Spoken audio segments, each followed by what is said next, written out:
हम कवि परिचय। कबीर का काव्य परिचय निम्न बिंदुओं के आधार पर दीजिए। 2 रचनाएं, भाव पक्ष और कला पक्ष और साहित्य में स्थान, तीनों लिख रहे हैं ना। 2 रचनाओं में देखो बीजक, साखी, सबद और रमेनी, इन 4 रचनाओं में से 2 रचनाएं कर सकते हो ना। साखी और सबद भी कर सकते हो, बीजक, रमेनी, मतलब 4 में से 2 तो याद होनी ही चाहिए ना। अगला भाव पक्ष देखो, कबीर ने अपने काव्य में धर्म, राजनीति, समाज सुधार, अध्यात्म आदि विविध विषयों पर विस्तार से कहा है। उनकी कविता में स्थान स्थान पर प्रेम और भक्ति की उत्कृष्ट भावना से परिलक्षित होती है। मतलब उनकी जो भक्ति है उत्कृष्ट भावना की है ना।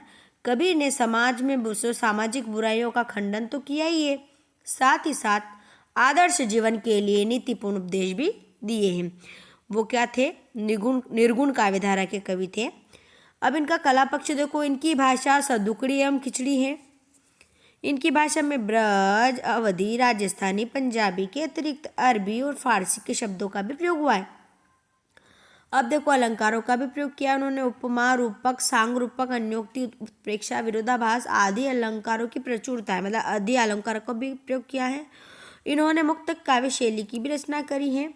साहित्य में स्थान, कबीर समाज सुधारक एवं इस युग के निर्माता थे और सदैव वो याद किए जाएंगे, रखे जाएंगे, स्मरण किए जाएंगे। कबीरदास जी का हिंदी साहित्य में महत्वपूर्ण स्थान है और हिंदी साहित्य की निर्गुण धारा के वो कवि हैं। धन्यवाद। सभी वीडियो को लाइक जरूर करें, शेयर करें और सब्सक्राइब करें।